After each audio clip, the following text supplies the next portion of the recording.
Okay, in today's lesson we're going to look at the slope intercept form of equation. And so we have the slope intercept form.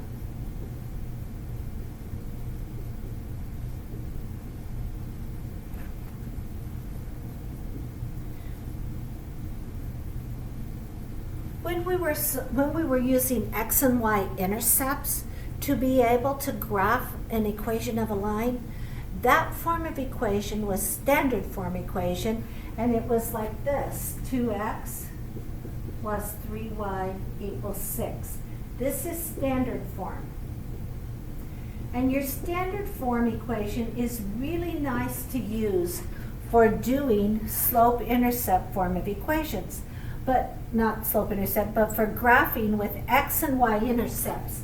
This graphs with x and y intercepts.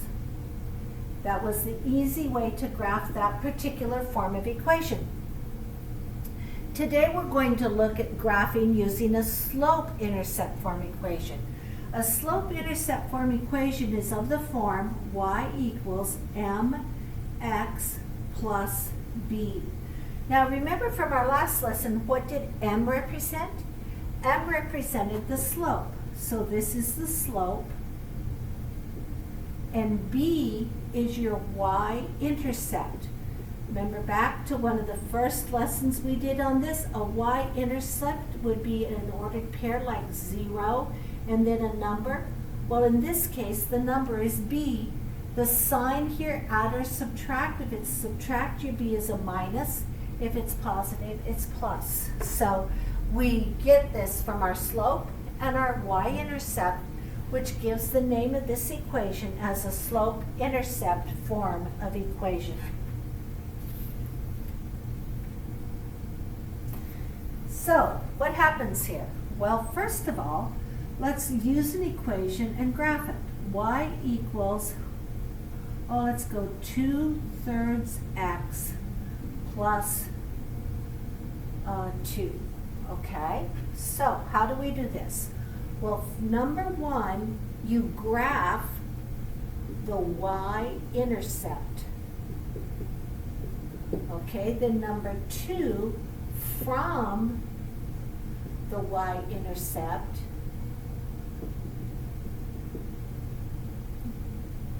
find the next point using the slope. Remember, on your slope, you have the delta y, the difference in y, over the difference in x. So remember, y is vertical movement, x is horizontal movement.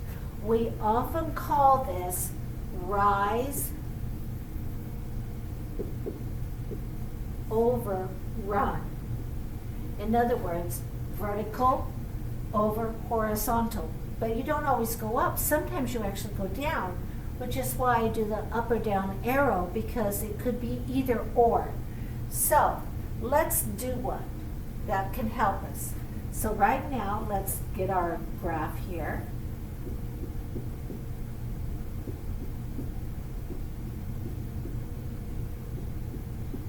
Our first point is 2, 0, 2, because it's the y-intercept at 2. Now from this y-intercept, we have our m is equal to 2/3. Remember, this is your slope right there. So this 2 is positive, so we're going to go up 2 from our y-intercept up 2, and then from that we're going to go right 3. 1, 2, 3. So there it is, up 2, right 3. Remember though, that positive 2/3 is the same as a negative 2 over negative 3. So from our y-intercept again, we can get one more ordered pair. Negative 2 means you're going to go down, and negative 3 we're going to go left. So we're going to go down 2 and left 3. and that gives me my second ordered pair, my third ordered pair, which can facilitate drawing my line. So, positive over positive is the same as negative over negative. Two negatives, a negative divided by a negative makes a positive. So these two produce ordered pairs from your y-intercept. One that is up and right, the other one is down and left. Okay, so you see how it's the rise over the run, the rise over the run, just different directions. Let's do another equation.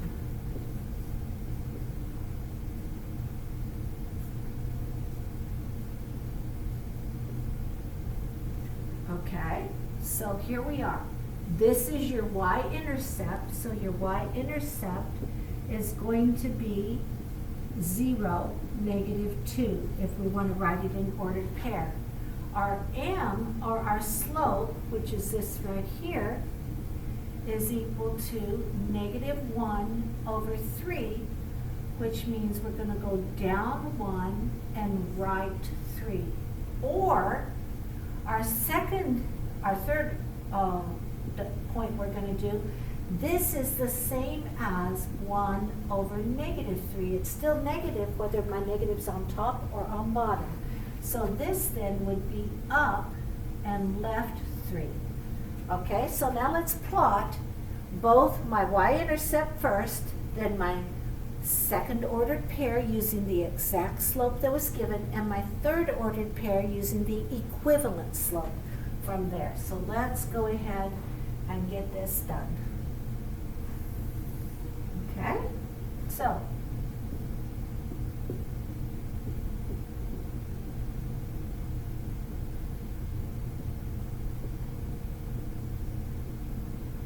okay, -2 is down here. From this, we're going to go down 1 and right 3. So we got that ordered pair. From my y-intercept again, go up 1 and left 3. There's my dots. And notice how I pull that line all the way through both axes, and that's the best way to do it. Notice this one. It went through both my x and my y axes. Really a good policy to do it that way. So now you know how to use your slope-intercept form of an equation to graph the lines. This is probably the most popular form of graphing used in the K through 12 school system. They use the slope-intercept form of equation more than any other kind. And it's because it's quick and easy. If you know your y-intercept, you know your slope, it's just it's a 2-step or 3-step process, and you have your equation is now graphed. This is also very useful when you're looking at growth patterns of businesses and other aspects of business, because you can see that growth from the slope. It gives you a beginning point and then what happens from there on a consistent basis. So this slope-intercept form equation has a lot of use in daily life. Okay, so now let's look at something else that you will see in this, and I don't want you to be surprised when you see it.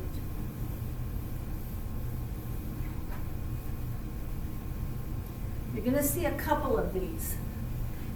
And it's just an introduction to a different form of writing the equation. Instead of y equals 3x plus 2, you might see f at x equals 3x plus 2. These two equations are equivalent. They are equivalent. When we do this one, we usually say, well, I'm going to do a t-chart, and I'm going to plug something in for x, and I'm going to calculate my y value. This has a little bit different format. When and if you go to college algebra, you're going to see this f at x all the time. This is saying the function at a certain value, and whatever value we have here, f at 2, for example, means that we're going to put 2 in for our x and calculate the result, which is your value. So my f at 2 is equal to 8. So it's a little bit different process as far as how you think of it, but in essence, it's the same thing. I put 2 in for my y equals 3 times 2 plus 2. I get the same answer. So you get the exact same ordered pairs. It's just a little bit different approach to it. And what this says is for every number I put in for x, I'm going to treat it with this treatment. And so it's a little bit different. It's like having a toaster. If I have a toaster, I put 1 slice of bread in my toaster. I get 1 slice of toast out of the toaster. If I put 2 slices of bread in the toaster, I get 2 slices of toast out of the toaster. In other words, the toaster does the same thing to every slice of bread you put into it. And that's the idea of a function. If you've seen fancy table legs, all those table legs are made on a machine called a lathe. And you program the lathe so it does the exact same thing to every piece of wood you put in that lathe that's of the required length. It treats every piece of wood the same, so all the table legs look exactly the same with the same shaping in it because the lathe does the same thing. It's like a function. It treats it the same way. So this is just another notation, and I don't want you to be surprised at it. It's just the same as y equals 3x plus 2, but with a little bit different function, a little bit different approach. It uses function notation.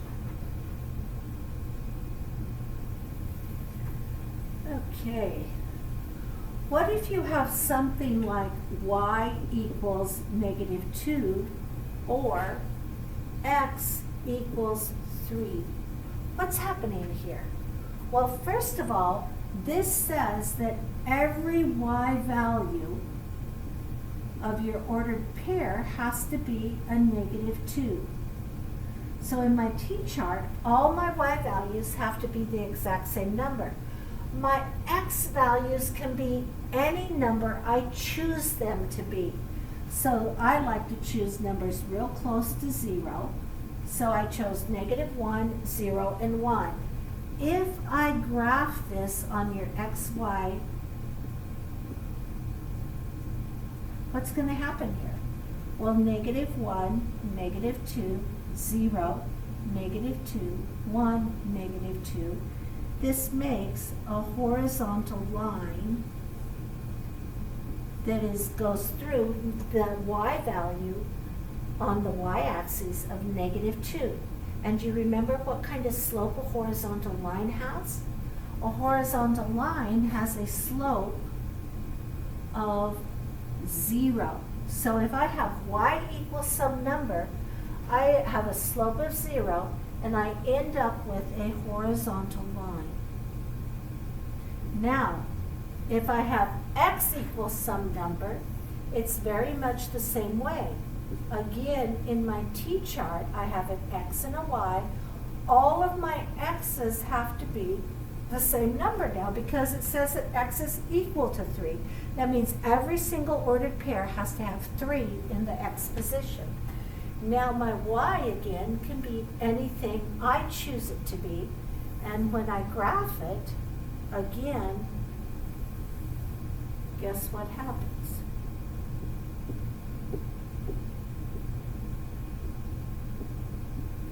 Okay, I have 3, -1, 3, 0, and 3, 1. Notice this time we end up with a vertical line. And your vertical line has what kind of a slope? If you think back to when we talked about vertical lines and horizontal lines and the slope, the vertical line has a slope which is undefined. And it's really important that you get that correct word. It is undefined.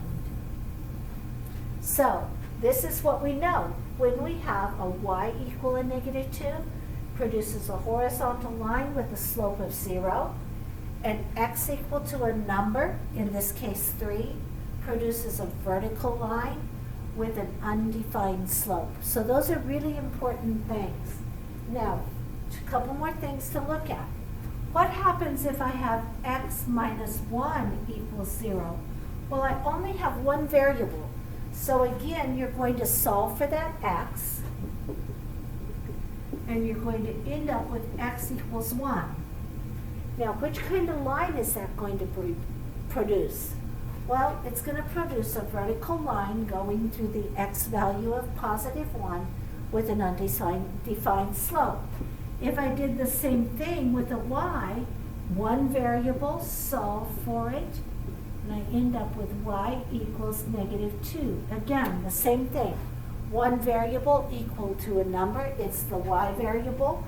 So, the same as I have over here, exact same number.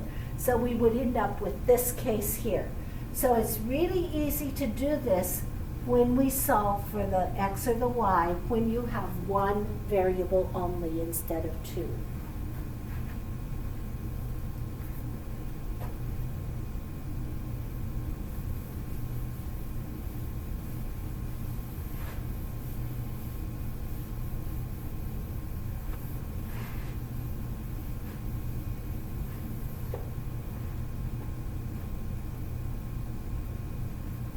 Okay, y equals 3x plus 6, and y equals 3x plus 4.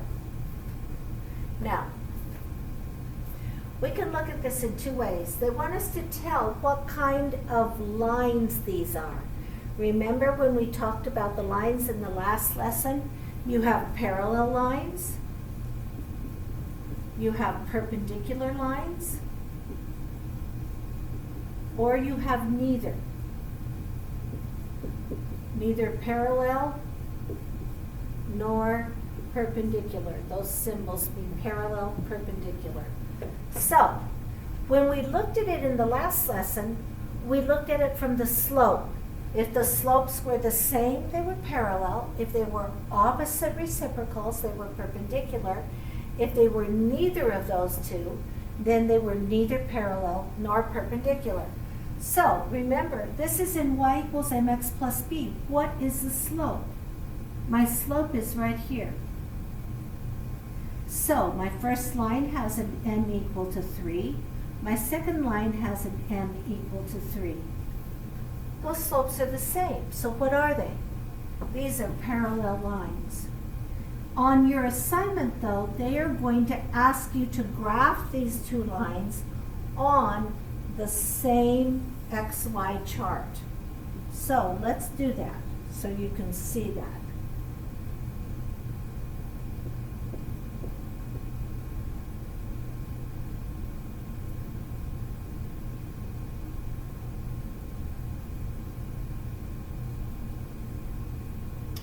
Okay. First one, I'm going to go to 6. That's my y-intercept, up 3. Continue up a little bit and over 1.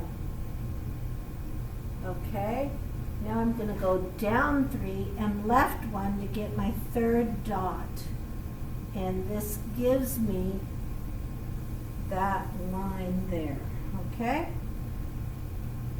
You can do a better job with graph paper than I'm doing. My next one says 4 is my point, up 1 and over 1, down 1 and, no, didn't do it right.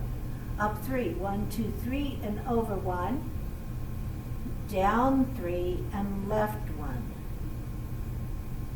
Now, if this is completely accurate, what kind of lines have we drawn here? Not exactly perfect because my scale isn't perfect. But as you see, they are parallel lines. And if you had graph paper, it would be very obvious they are parallel lines. So that's one of the last thing you're going to do is determine whether they're parallel or perpendicular. One more thing for this assignment is all we have. And it's looking at a word problem and translating it to an equation. So let's look at this. and it will be a y equals mx plus b. So what we need to know to do this is the slope and the y-intercept. So let's read. It says, the y-intercept is -4. So we already know that one. So y equals and -4, because we know what the y-intercept is. They just told us. Then it says the line is parallel to the line whose equation is 9x plus y equals 6. Well, to be parallel, we have to have the same slope.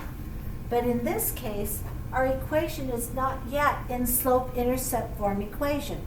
So therefore, we're going to turn it into slope-intercept form equation by subtracting 9x from both sides, and you have y is equal to -9x plus 6. Why did I put the 9x in front of the 6? It's because our slope equation, your mx always comes before your b. And so it has the right form for you to find the slope easily. And so I can't add those two because they're not like terms. So my slope is m equals -9. Since they're parallel lines, what has to be true about the equation that we're writing? It has to have the exact same slope as that line, so it's -9x. So my equation then is y equals -9x minus 4. And that will give you your entire equation. Okay? And that's it for this lesson. Have a good day. Enjoy.